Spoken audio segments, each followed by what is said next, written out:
Thank you for joining us today. I'm Dr. Dustin Bird, Professor of Philosophy and Religion at the University of Olivet, also the founder and editor-in-chief at Ekperosis Press, and the founder and the co-director of the Institute for Critical Social Theory.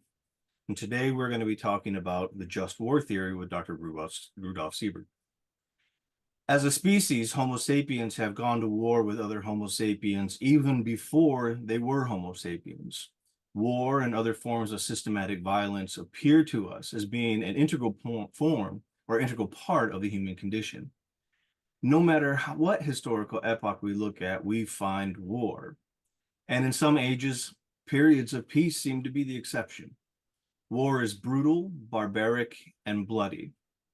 It not only destroys infrastructure, architecture, towns, and villages, but also destroys our minds, our souls, and in many cases, our futures. Yet, war captivates us. We watch movies about war. We play games of war. We study the masters of war whom we admire. We are entertained by the circus of slaughter that war brings us. Existentially, war delivers meaning to us. We look fondly on the wars we've won, and we try to bury the wars we've lost. Our feelings of alienation, loneliness, and isolation are temporarily overcome when we go to war, as we feel an uncontrollable urge to dissolve our individuality into the collective fervor of war and support those who have brought it to our doorstep.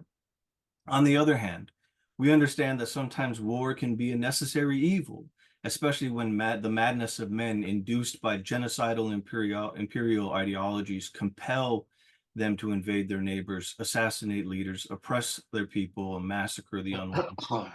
War, it seems, can be a form of defense of humanity, as it is a paradoxical loss of humans to save humans. At its core, war embodies a dialectic of barbarity, a mass slaughter of innocent and the guilty in the name of saving the innocent from the guilty. In the Jewish and Christian traditions, the messianic vision compels us to contemplate the image of swords being beaten into plowshares, Isaiah 2:3-4, an image of humanity growing up and sacrificing its war machines on the altar of peace, community, intersubjectivity, and unconditional love. In Christianity, Jesus of Nazareth says, "Those who live by the sword shall die by the sword." But we must admit at the same time, many are ready to die by the sword if the sword means to protect, while others are prepared to die by the sword if the sword brings glory, new lands, a restored empire, and so on. In the Islamic tradition, war is a regrettable means to end conflicts that have no other means to be resolved. Yet the Prophet Muhammad, despised war. He was not eager for war, but when he was engaged in war, he upheld the dignity of humanity as much as he could amongst the mass slaughter, the grotesque mass slaughter. The justness of war, both in its causes and its prosecution, has long been subject of debate within the Abrahamic traditions. Nevertheless, the doctrines of what a just war is has frequently been violated by devotees of those religions, just as secular powers have violated the secular laws, including the Geneva Conventions, in prosecuting their own wars. It seems that the religious and the secular have one thing in common. They both belong to humanity, and humanity has always found ways to make war. Our topic of discussion today is the just war theory, what it is, how it has been used and abused, and its future. We are joined by Dr. Rudolf J. Siebert, who was a combat veteran, having fought both in the Luftwaffe and the Wehrmacht during World War II. Dr. Siebert's war experiences have shaped his perspectives on humanity, religion, politics, and the potential for peace in a future society. He will offer us insights into both the theory and the lived experience of war. Dr. Siebert is a professor emeritus of religion and society at Western Michigan University, Department of Comparative Religion. He taught at WMU for more than 50 years. He's written hundreds of articles, dozens of books, and has educated tens of thousands of individuals in the United States, Canada, Europe, Israel, and even Japan. He's a member of the Institute for Critical Social Theory and is currently working on a book regarding the fascist temptation and the democratic response to that temptation.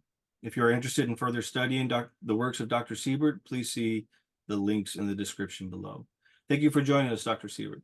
You're welcome. So this is a long and sordid topic, one we've talked about many times over 20 plus years. Um, and so I figured that it would probably be best to contextualize it a little bit with your own experiences. And can you tell us a little bit about your experiences in combat in World War II? Yeah.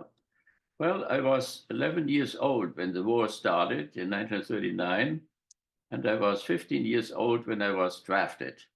Together with my whole class of the Lessing Gymnasium, that was a humanistic high school. We learned Latin and Greek and Hebrew, and so we all together were drafted into some of us in the Air Force. And so I was in a battery near an airport in Frankfurt, and we had to protect Frankfurt and then also the airport with many of the airplanes which were there to defend the cities as well. And it was close to the city of Höchst, where the IG Farben industry was centered, and we were supposed to protect them as well with four heavy guns, eight guns, and we were very successful until something happened when I was just a few weeks in the Air Force. The British had caught some kind of a radar instrument, which the Germans had invented, and they stole it from the coast and studied it. And they found out that this radar was reacted to silver paper like to the body of airplanes. And so they tried that the first time in Hamburg, and one side the silver paper came down and the radar reacted as if the planes were coming, but the planes were really coming from the opposite side and bombed the whole city to pieces. It was a horrible technological shock for the whole Air Force and for the whole army. And the officer who was in charge of my battery, he was ordered to find out how one could differentiate radar in such a way that it could differentiate between silver paper and the bodies of the airplanes. It was a problem for the rest of the war. So these were my first activities in the war.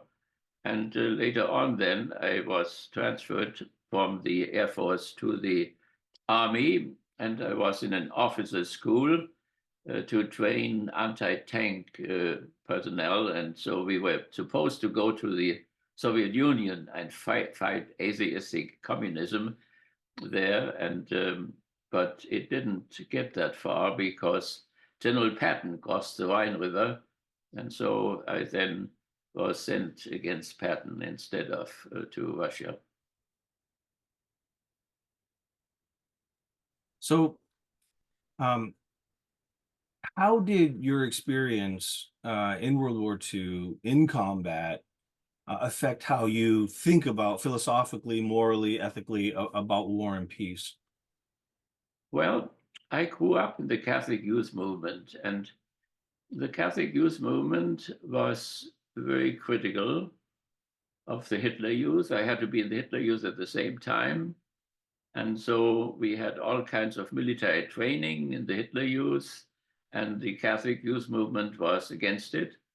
So therefore, also, there was no anti-Semitism in the Catholic youth movement neither. And the Catholic movement was not in agreement with the war goals, but there was no way to become a conscientious objector, for instance. So there were two farmers in Germany who rejected to be drafted. They were both sentenced to death and they were executed. And the priests who went with them to the execution told them that the state was right, that they had the obligation to serve in the army because the Catholic Church had no conscientious objector. That law came only about after the Vatican Council. So that was the twisted situation now. There was no way legally to not to be drafted or not to go to the Air Force or the Army, in spite of the fact that I was not in agreement with the war goals as such. So it was a very twisted type of a situation. But the overall culture was that in that very peaceful humanistic high school that we learned then already very early sentences like everything flows, by Heracleitos, everything flows, and then also Pantarei, and the other thing was that the polymos, pater panton, the war is the father of all things. So that was in the overall culture, even in the humanistic part of this culture, or the Christian part of this culture. So when we were drafted, we did not think that we could, avoid this somehow, because the whole culture around us, even the good parts of it, were somehow for this. The war is the father of all things of Heracleitos. Sure. I mean, when you study the classics in a humanistic setting, for certain, the Hebrew Bible is full of war. The Greek history is full of war. Roman history is full of war. And even there's the apocalyptic images and visions of this coming wars in the Christian New Testament. So it's hard to get around, hard to get away from this war as it saturates the civilization in many ways. So on one side, there's this whole culture, but then when it really comes to action, the empiricism of war is something completely different. So I was part later on of the Battle of Aschaffenburg. That was part of a second defense line in Germany. The Siegfried line had been broken through by Patton, and then the soldiers had been told, now the war is won, there is no resistance anymore. And suddenly they came to this Aschaffenburg, where I was sent with my battalion as well. And they found out that there was a fierce resistance against them, and it was a real moral problem for the American army. And the casualties in the Battle of Aschaffenburg, the American casualties were double the German casualties. So it was a furious thing.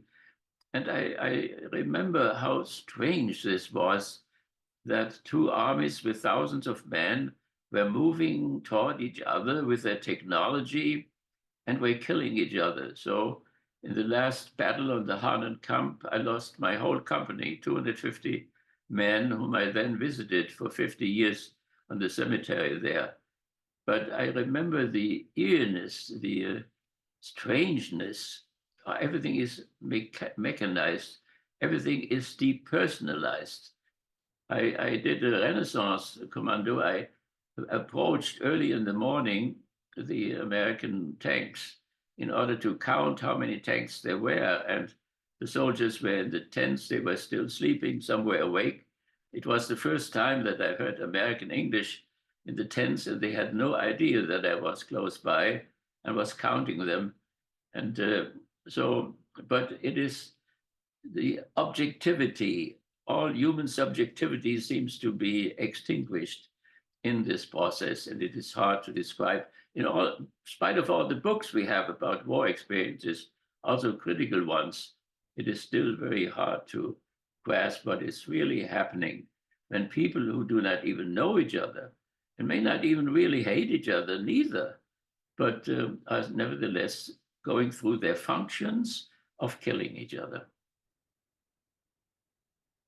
It always reminds me of the Christmas, the little Christmas armistice in World War I between soldiers when they came out and sang Silent Night together, and exchanged cigarettes and maybe some beer or something. But then, of course, they immediately the next day had to go back to killing each other with this mass slaughter. The irrationality of the whole thing just seems very apparent in that moment. It was a moment of humanity in the middle of utter barbarity. Very true. So let's move on to just war theory, because that's the subject of our talk today. Try to figure out what it is, its past, its present, in the present moment, as we have two major wars going on, and also with the possibility of its future. Now, while there are many different forms of just war theory, the one we'll be talking predominantly about today is the one that was devised by Saint Augustine in the Western tradition. Obviously, the Muslim world has a very strong tradition of a just war theory, which really begins during the Sirah, or the biography, the history of the Prophet. But we're going to discuss today Augustinian just war theory and the 7 points. So why did historically, let's say, why did the concept of a just war have to be created by St. Augustine? Well, St. Augustine came about 100 years after the church made peace with the Roman state, or the Roman state made peace with Christianity. Non licet esse vos, you are not allowed to exist. That was the law in Rome against the Jews and against the Christians. And so no soldier could enter the Christian community in the first 300 years until Diocletian stopped the persecutions, and then Constantine paved the way to an alliance between church and state. And that changed everything. That means the Constantinian Christianity came about, which is still with us today. We thought with the Second World War it came to its end, but it hasn't really. So then some kind of a compromise had to be made. The church did not know of any just war. All wars were unjust. And now came Augustine and thought that sometimes these Germanic tribesmen came into Rome and slaughtered these young women, and they raped them, and one had to defend them. And so he developed then the 7-point just war theory, and we have him here, you have him down there. And then later on, others were added to it. So, but it was definitely a compromise from that what Jesus had taught. But what has Jesus taught? And there is when Hegel says that the Christ is a contradiction, or Zizek today, that's the same thing, even a monstrosity. The contradiction is really painful, because it is true that Jesus had the fourth commandment of the Sermon on the Mount to hold up the other cheek. But there is also a statement like, I have not come to bring peace. I have come to bring war between father and son, mother and daughter, mother and whatever, in the whole family. So that means that Jesus was very much aware that his own teaching brought conflict, that he continually was involved in conflict with the business people, with the priests, with the Pharisees, and so on. So one cannot describe Christianity simply as a harmless operation. It was not like Spartacus, of course, who led the slaves against Rome and then was crucified, maybe with 10,000 slaves on the Via Appia and so on. But it was another type of conflict when Jesus taught the equality of master and servant, men and women, and so on. When Paul sends the slave back, but tells the master that he should remember that he was his brother now, and that he told the same thing to the slaves. So that undermined definitely the slave system, which was the very basis of the Roman Empire. And when some people since the Enlightenment say that Christianity really destroyed Rome, then it was certainly only one factor, but there was some truth to this. When you dissolve the master-servant relationship, then you hit at the very foundation, and so Christianity became dangerous. So when the Romans said, "Non licet esse vos," you are not allowed to exist, they had, of course, some reason for that as well, because they may very well have felt that there was threat to their whole system in all of this. So nevertheless, the attitude now changed, and so therefore the Augustine had some of them. So that there must be a competent authority. So that would be the king. With us today, it would be the Congress, or it would be the Parliament, and so on. We have to declare war, and then the probability of success, you must be sure, must be certain to some extent that you can really win. An unwinnable war should never be started. And then the war as a last resort. So you have to try everything else in order to not to enter a war. By the way, this law or this theory was valid, or is still valid, but the Bush administration used that war in order to justify the Iraq wars as just wars. So it is still of actuality. But when you look really who obeyed it, there were only two cases in 1500 years where a king or a queen would say, I cannot do this war because it contradicts some of the 7 points. One was Maria Theresa, the Empress of Austria, who wanted to make a war against the Prussians and said this cannot be done because it wouldn't be a just war. The other one I've even forgotten. So, but it's a precarious thing in terms of theory and praxis. The theory was there, but it was practiced only twice in 1500 years. So one has to, if we discuss this, we must have in mind how precarious this whole thing is. So then it must be a just cause. What is a just cause? Is a just cause to free people from colonization? Is that a just cause for somebody to start it or to somebody to defend this? So just cause, and then very precarious thing, combatants and non-combatants. I mean, already my experience when I defended those different cities in the Rhine-Main area, I mean, there was saturation bombing there, and that was civilians, of course, men and women and children and so on.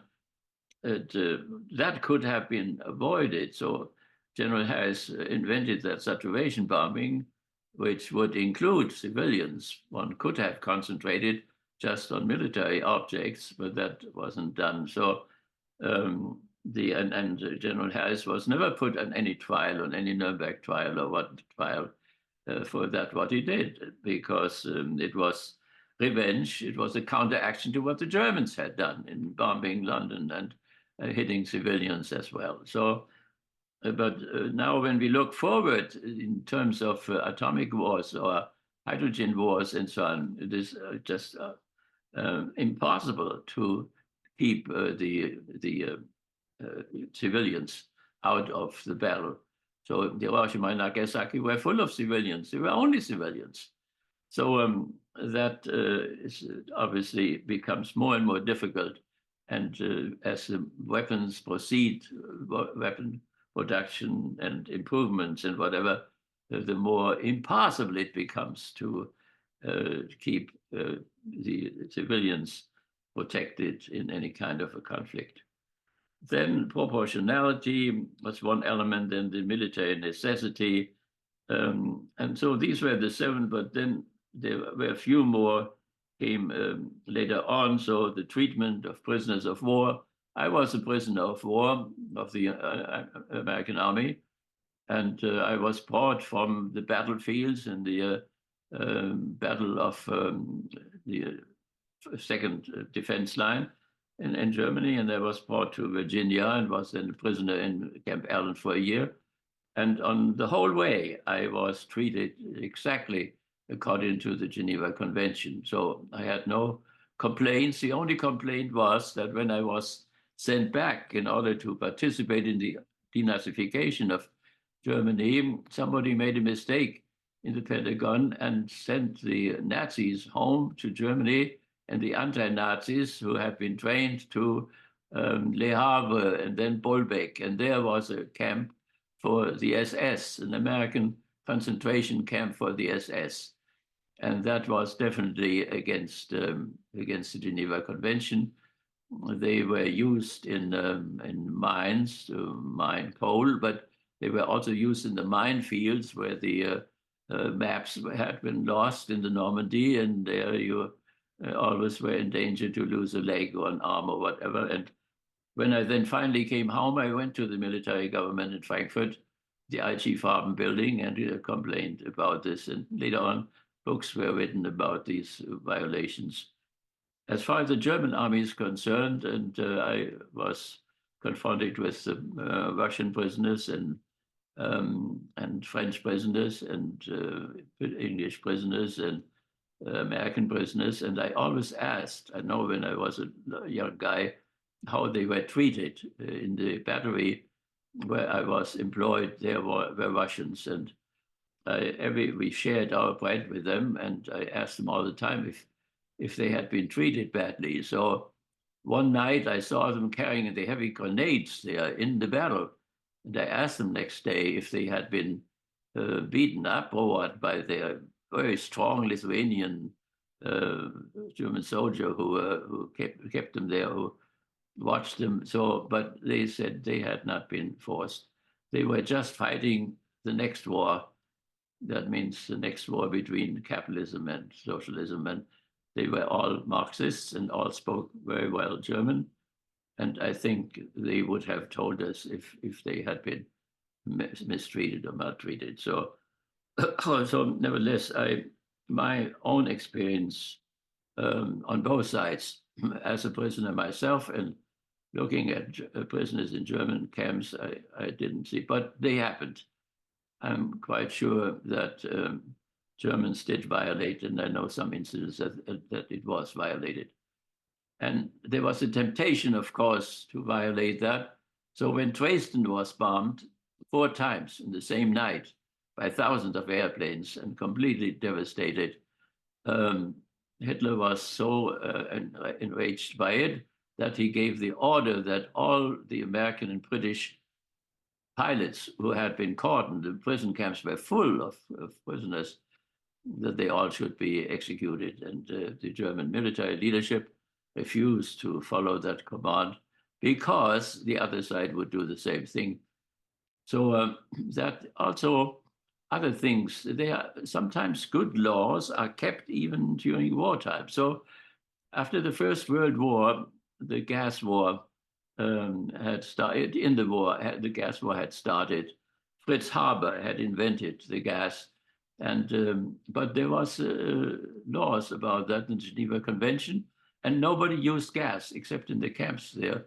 The Germans did, but in the real warfare, no gas was used. In spite of the fact that Churchill was tempted. When Werner von Braun sent his rockets to London, Churchill almost ordered that the population in Germany should be gassed. That means the bombs should contain gas. And the Admiralty had a hard time to convince the old man that this would bring revenge and that the Germans would put gas into the rockets and would gas the whole southern part of England. So the temptation was there, but the hopeful thing is that one can make treaties which can even be held on both sides. And if it was only the fear that the other one could revenge, could do the same thing to oneself. So there was once one of the poets, Steinbeck. Steinbeck was a socialist first, then he became a nationalist, and then he told the American government they should put false money over Germany and ruin its economy. But his plan was rejected because the British were afraid the Germans would put wrong money, false money on their territory as well and ruin their economy. And so there are interactions between combatants which are astonishing. Astonishing is in how much contact they are, even when they are killing each other at the same time.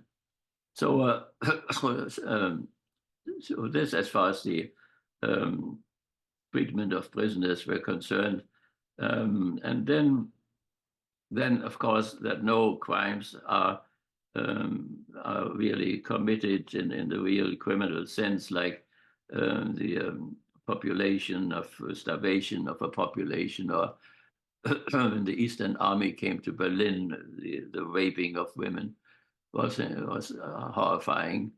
When the Northern Army or Zhukov came, that was a completely different way.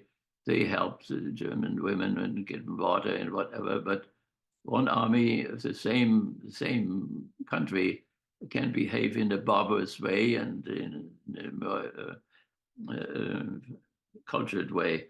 So that was another thing which was, and then what was also new then after the Second World War was the justice of justice after the war. There was this horrible experience that the Germans thought they had won the First World War, and suddenly the Hindenburg and Ludendorff asked the emperor to ask for an armistice.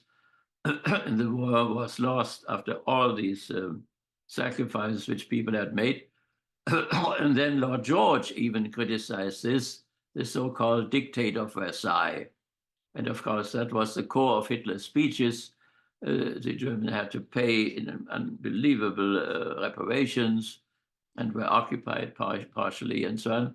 And it was this Versailles dictate which, to a large extent, produced the Nazi movement, the nationalistic movement, and gave Hitler wind into his sails. He had been a soldier himself. He had suffered through 4 years, and so he had the whole army behind him when he started his agitation, and then identified the Jews as the real culprits, who had made profit from the previous war. And so there was this speech which he gave, and if the Jewish high finance, like Rothschild, once more instigate a war among the Aryan brothers, that will be not the end of Europe, it will be the end of the Jewish race. And he gave that speech 3 times, and after that Pearl Harbor happened. That's when the World War became a real World War, and then the annihilation of the Jewish people in the eastern camps really became full blown, and came in this unbelievably horrible Holocaust situation. So that justice after the war, and then the Allies learned something. So in the Second World War, they were afraid that all of Europe would become communistic, and so the Marshall Plan was instigated, and that made all the difference. So the Marshall Plan was even offered to the Soviet Union and to the Eastern countries, but they rejected it because they thought they would become dependent on capitalism, and they didn't want it. So, but there was suddenly the denazification stopped. There were no Nuremberg trials anymore. And the Allies tried to get, particularly America, tried to get the German population on their side. And that means then that old Nazis all returned. So my uncle was denazified in the eastern part of Germany and fled then to the western part. The western part, he got his pension back again. In the eastern part, he lost his pension. He had to work in Kali mines. And so the eastern part of Germany did a horrible job of, a very thorough job of denazification, but in the western part, it stopped. And that had all kinds of consequences, of course, up to even the present situation. So that as far as in altogether we maybe have 10 parts of the just war theory as it is evolved now.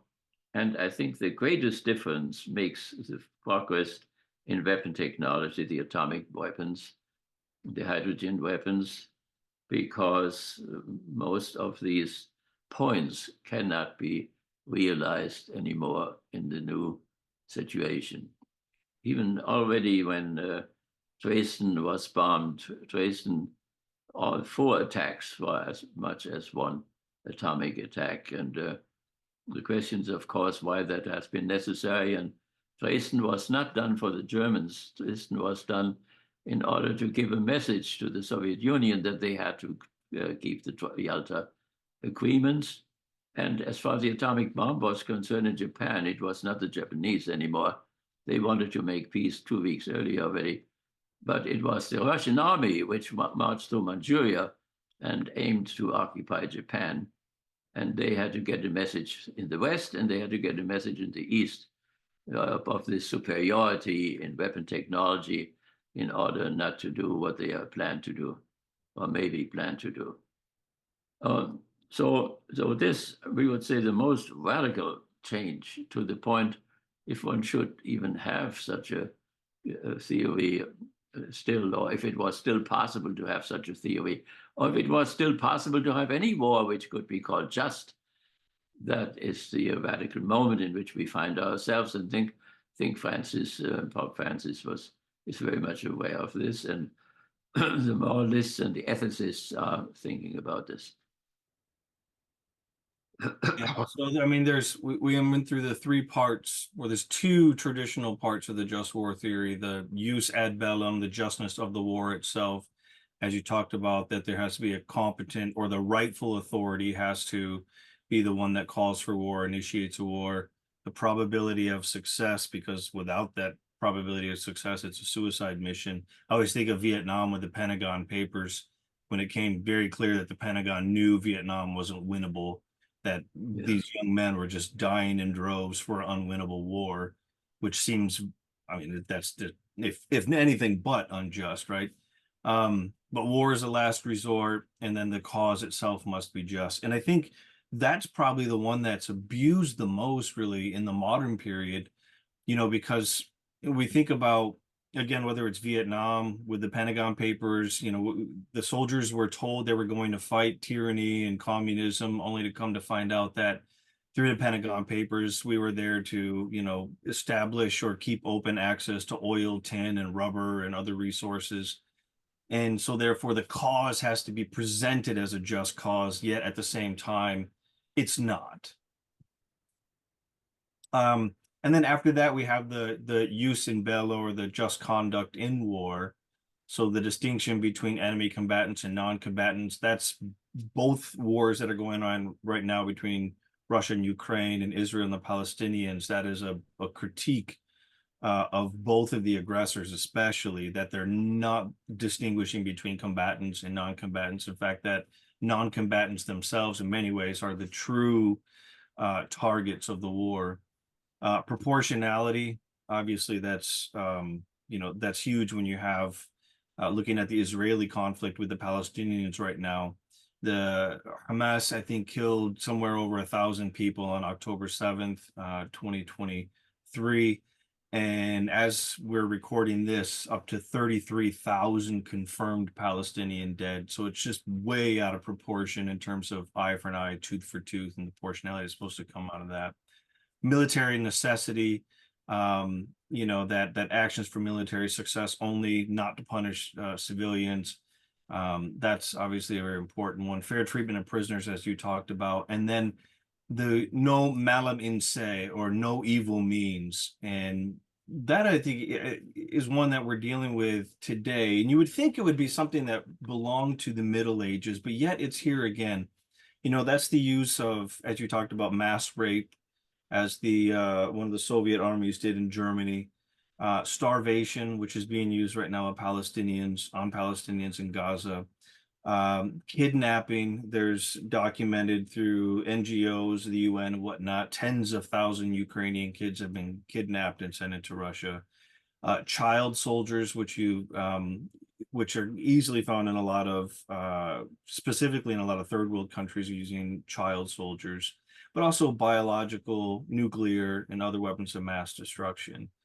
And hopefully those are, especially nuclear weapons. As we were discussing this, I got a message on my phone from someone that more nuclear tests had been done by Putin just recently, and he's threatening the West with World War III with these new nuclear weapons. That just came over my news feed just now.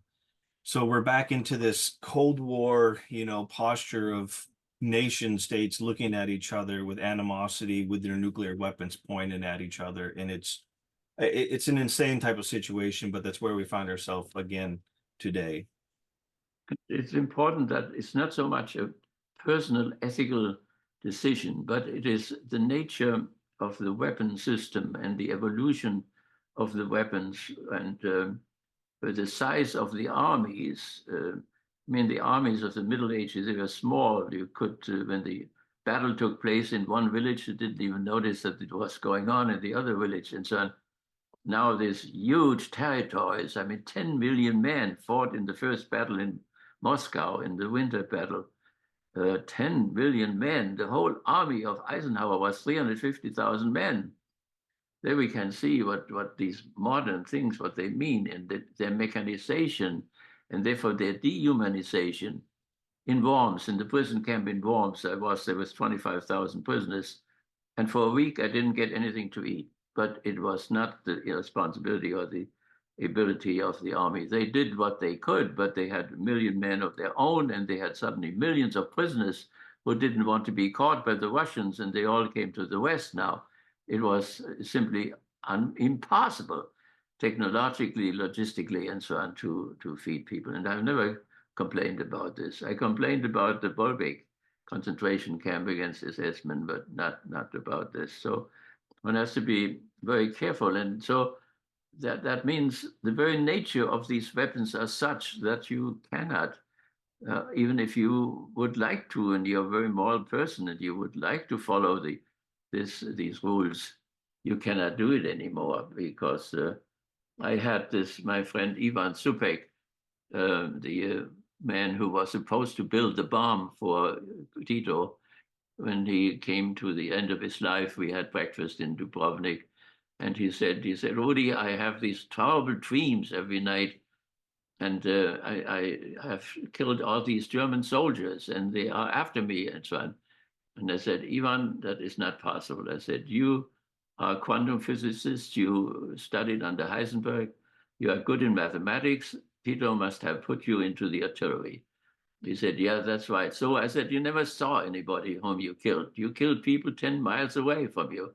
You didn't even know what you were killing and so on. Yeah, he said, it's true, it's all true, but I'm dreaming anyway. And then I said, you could defend your country. That's your right. So the Germans had marched into Yugoslavia, and though you could defend it, he said, yes, I know it's defended, but they're coming anyway. I said, you are a hopeless case. So he was a highly ethical man who not even taught quantum physics anymore as president of the University of Zagreb.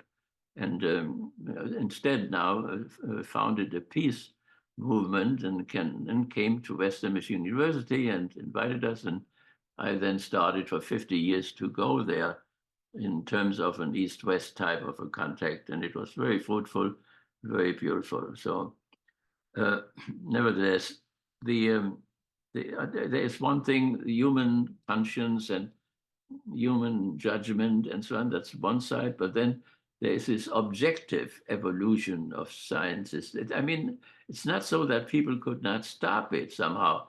Ivan Supek simply said no to Tito, I will not build this weapon. And so Oppenheimer could have said that too. That is the whole tragedy of Oppenheimer. When he appeared before Truman, he said, I have blood on my hands, Mr. President.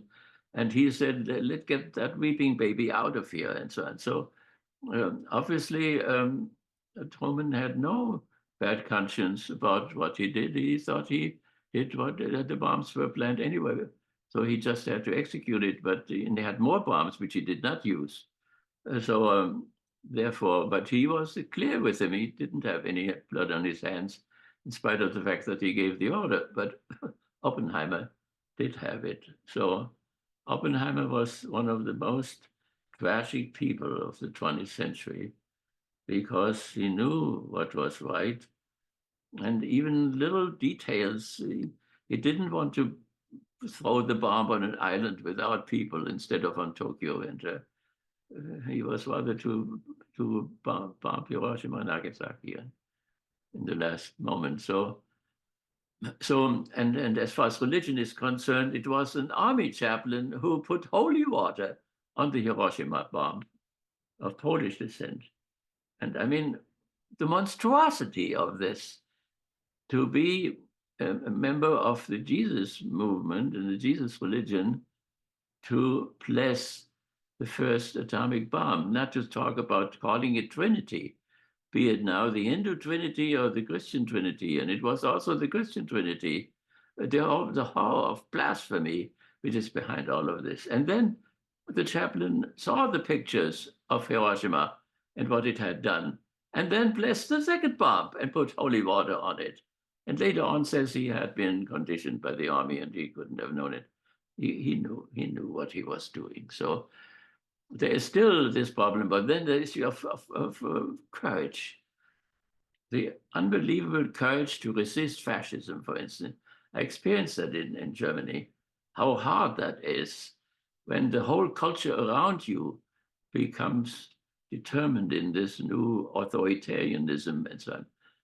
And I mean, I would say that to resist that, like Bonhoeffer did, takes superhuman powers, needs grace in Christian terms. Otherwise, it's not possible.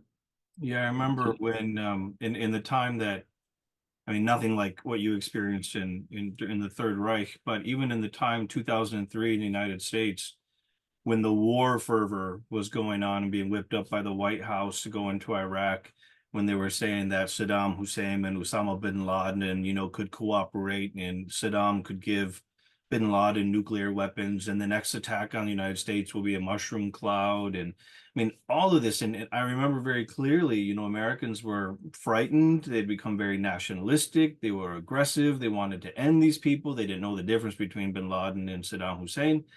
And then people like you and I mean, I remember you talking about it in class. I was giving public lectures or whatnot. I got death threats for it because I was a traitor and not patriotic and blah, blah, blah, blah, blah. But that courage it takes to be within a country that has gone temporarily insane in many ways, or a mass psychosis, and that is being pushed by the authority in and of itself, a rightful authority, in this case, the White House. It takes a whole lot of courage to stand up to that. Nevertheless, people like Bonhoeffer and yourself and myself in the war in Iraq were right, but It's also a question how far this authoritarianism has progressed. So when I was involved with the student movement, and I got a police file for that, of which I'm very proud. But the police came into my house, and all Catholic FBI people, and so they had their revolvers, and my wife was frightened, and my children were frightened. But the whole system was still somewhat intact because the judges downtown simply put limits to that, and you cannot get into the house. You cannot get into the house of the Siebert. You have to stay outside. And they did stay outside. They obeyed the judges and so on. So as long as you have those protections still, you don't need too much courage. But when you have a total system of authoritarians, then you have nobody to hold on to anymore. And Bonhoeffer could have rescued himself in the last moment. They wanted to use him that he should talk to the Allies. He had connections to England, and he simply refused to stand up for this criminal system. That is why he finally in the southern concentration camp was naked, hanged, with his last thing where the guy the Gestapo guy said, "This is the end." And he said, "No, it's not the end. I mean, this is superhuman." yeah, and in Roland Freisler, the old Nazi judge who was a communist Yeah. to fascism, he was the one, of course, who sentenced the White Rose, these Yeah. students and their professors to death for them. I mean, because what they were doing was pointing out the very unjustness of the war, that Yeah. it wasn't winnable, that the cause was unjust, that it was a war of thievery as opposed to, protection of the German civilization. That was just a foul excuse to do this war of Yeah.